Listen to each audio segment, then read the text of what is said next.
Madam ఇంతవరకు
बोल सेना शक्कर चावल मतलब ईद का तोहफा दिए थे। ईद का तोहफा मतलब हर साल ले जाते क्या तुम? अरे ये साली तो बाबा मैं नहीं कैसा लग रहे थे बहने नहीं रहे हाँ हवेली में दिए थे। अच्छा अच्छा कैसा मैं काम को जा रही थी बात काम के तो नहीं ले दिए हमारे घर का नहीं सुनो नहीं कहा पैसा दिए थे हाँ अभी साल है अब क्या बोलते हैं तुम्हें?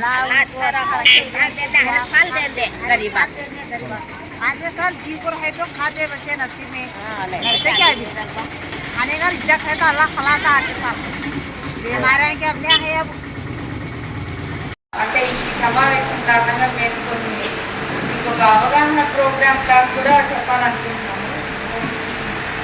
నూర్ అహ్మద్ చాలా పెద్ద మనసుతో మీ అందరికీ కావాల్సిన సరుకులు అవన్నీ పంపిణీ చేస్తున్నారు. ఇది చాలా గొప్ప విషయం. అతను కష్టపడిన డబ్బుతో మీ అందరికీ రంజాన్ మాసంలో సహాయం చేయడం వల్ల చాలా మంచి జరుగుతుందని నేను విన్నాను. ఇవన్నీ కాకుండా మీకు మా పోలీసుల తరపు నుండి కొన్ని అవగాహన విషయాలు తెలియజేస్తున్నాను. ఈరోజు మీ అందరూ ఫోన్స్ వాడుతుంటారా? ప్రతి ఒక్కరు ఆండ్రాయిడ్ ఫోన్స్ కూడా కొంతమంది వాడుతుంటారు, అంటే టచ్ ఫోన్స్. అలా కాకుండా ఏదైనా మీ ఇంట్లో వాళ్ళు కూడా వాడుతుంటారు కాబట్టి మీరు ప్రతి ఒక్కరు మీ ఇంట్లో వాళ్ళకు తెలియజేయండి. ఈ తరపు నుండి మీరు విన్నారు కాబట్టి అది మీ ఇంట్లో వాళ్ళకి తెలియజేయండి. ఏంటంటే ఇప్పుడు ఫోన్స్లో మనకి చాలా సైబర్ క్రైమ్ అనేది జరుగుతుంది. అంటే మనకు తెలియకుండానే మన బ్యాంకులో ఉన్న డబ్బు వేరే వాళ్ళకి వెళ్ళిపోతుంది. అంటే మనం ఇవ్వము, బట్ అయితే ఏదైతే ఒక లింక్ కానీ ఏదైనా మెసేజ్ ఓపెన్ చేసి క్లిక్ చేయడము, లేదా మన bank ATM card debit card అంటారు కానీ దాని పిన్ కానీ ఓటీపీ కానీ చెప్పడము. మీ బ్యాంక్ అకౌంట్స్ ఉంటాయి, ప్రతి ఒక్కరికి ఉన్నాయా? కొంతమంది కన్నా ఉంటాయి. మీకు ఎవరన్నా మీ ఫోన్ నెంబర్కే రిజిస్టర్ అయి ఉంటుంది ఆ బ్యాంక్ అకౌంట్ కూడా.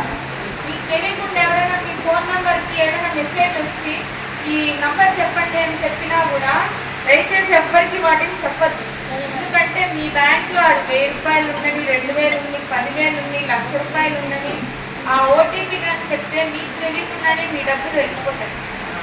ఇంకెవరైనా కానీ మీకు ఫోన్స్ చేసి మీపై కేసు పెట్టినాము, మిమ్మల్ని అరెస్ట్ చేసినాము అని ఫోన్లో చెప్తే, ఫోన్లో ఎవరు అరెస్ట్ చేయలేరు కదా, పోలీసు మీ ఇంటికి వచ్చే కదా అరెస్ట్ చేస్తారు. ఫోన్లో అరెస్ట్ చేస్తారంటే దాన్ని ఎవరు నమ్మరు. అలా అరెస్ట్ చేస్తామని చెప్పి వాళ్ళ నుండి బ్లాక్మెయిల్ చేసి డబ్బులు తీసుకుంటారు. ఇలా చాలా జరిగే ఆగోలు. ఒక రిటైర్డ్ టీచర్ లేడీ, తను రిటైర్మెంట్ అయిన తర్వాత తనకు కొంచెం అమౌంట్ వచ్చింది గవర్నమెంట్ నుండి. అమౌంట్ వచ్చిన తర్వాత తను ఏం చేసింది, బ్యాంక్లో పెట్టుకుంది. బట్ తనకి ఎవరో బెంగళూరు నుండి ఫోన్ వచ్చింది, మీరు మీ పైన ఇలా కేసు పెట్టారు, మిమ్మల్ని అరెస్ట్ చేస్తున్నాము, అరెస్ట్ చేయకుండా ఉండాలంటే ఎఫ్ఐఆర్ని తీసేయాలంటే మీరు ఇంత డబ్బులు ఒక 35 లక్షలు ఇవ్వాలి అని డిమాండ్ చేస్తారు. వెంటనే ఒక 5 లక్షలు ఇవ్వాలంటే వెంటనే 5 లక్షలు వాళ్ళ చెప్పిన అకౌంట్కి ట్రాన్స్ఫర్ చేసేసింది. తర్వాత ఇంకో 2 రోజుల తర్వాత ఇంకో 15 లక్షలు అడిగారు. అప్పుడు మీకు డౌట్ వచ్చి మమ్మల్ని ఆశ్రయిస్తే దాన్ని ఫ్రీజ్ చేసి ఆ అమౌంట్ కూడా ఆమెకు ఇవ్వడం జరిగింది. కాబట్టి మన డబ్బులు మనకు తెలియకుండానే మన నోటి నుండే అన్నీ చెప్పించేస్తారు.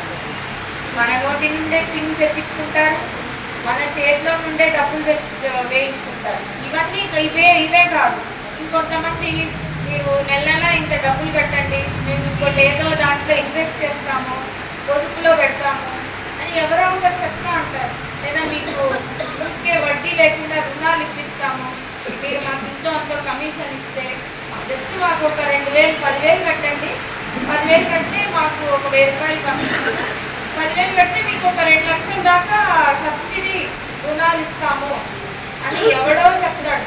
ఇవన్నీ మనం సరేలే వడ్డీ లేదు, డబ్బులు వస్తే మేలే కదా, మనకి ఏదైనా ఉపయోగపడుతుంది అని అనుకుంటాం. కానీ ఇక్కడ ఉన్న డ్వాక్రా రుణాలు కూడా వడ్డీ లేని రుణాలు ఉన్నాయా? ఆవుల వడ్డీకే ఉన్నాయి కదా. వడ్డీ లేకుండా గవర్నమెంట్ కూడా రుణం ఇవ్వదు. అలాంటప్పుడు ఎవరో ముక్కు మొహం తెలియని ఎవరో మనకు తెలిసిన తీసుకొచ్చి వీడు ఇప్పిస్తాడు, ఇంతమందికి డబ్బులు ఇప్పించినాడు, మీరు కూడా కట్టండి అంటే దయచేసి నమ్మద్దు. ఇవన్నీ నమ్మడం వల్ల ఏమవుతుందంటే మనం కష్టపడిన డబ్బులు అనవసరంగా వేరే వాళ్ళ పాలైపోతాయి. ఆ డబ్బులు మళ్ళీ తీసుకురావాలన్నా వాళ్ళు దొరకరు, అది చాలా ఇబ్బంది అవుతుంది, నీకు ఒక మనశ్శాంతి లేకుండా అయిపోతుంది. అంతేగా ఇవన్నీ మేము ఎందుకు చెప్తున్నా అంటే ఊరికే డబ్బులు వస్తాయి, మీరేం కష్టపడకుండా డబ్బులు వస్తాయి, జస్ట్ మీరు ఇంత డబ్బులు ఒక 10,000 కడితే చాలు అనే వాటిని దయచేసి నమ్మద్దు. ఏదైనా గవర్నమెంట్ ద్వారా రావాలంటే అది మీకు ఎవరో ఒకరి సచివాలయం వాళ్ళు కానీ లేదా ఇంకేదో ఎంఆర్ఓ ఆఫీస్లో కానీ అప్లై చేసుకోండి అంటారు. అప్లై చేసుకుంటే రావడం వేరు. అలా కాకుండా మీరే డబ్బులు కట్టండి, డబ్బులు కడితే మీరు 10,000 కడితే 1 లక్ష రూపాయలు వస్తుంది అనేది మాత్రం మోసమే. ఫస్ట్ మిమ్మల్ని డబ్బులు అడిగి మళ్ళీ మీకు డబ్బులు వస్తాయంటే మాత్రం మోసం.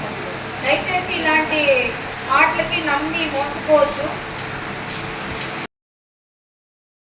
बोलो माँ, तुमने क्या लिए तुम्हें? जिम्बा चावल है, आटा है, तेल है, सेमिया है, शक्कर है। बड़े बड़े सौकारा नहीं दे रहे हैं, बच्चा दे रहे हैं। बच्चे को अल्लाह अच्छा रखो, इससे आला दो, उसे अभी दो, तरक्की दो। गरीबों के ऊपर मेहरबान है, उन्हें गरीबों की मदद कर रहा है। टिपला पड़ को बच्चा काम धाम छोड़ को कर रहा है, अभी दें दे उससे अल्लाह ताला अच्छा रखेंगे। अजय गरीबों की मदद करने अभी हिदायत दें दे अल्लाह। इतने बड़े सौकारा हैं कि अभी दे रहे हैं, मदद कर रहे हैं। बुला को दे रहा फंक्शन हॉल में बच्चा को। कौन सा मोहल्ला? हमारा भराटोड़ी।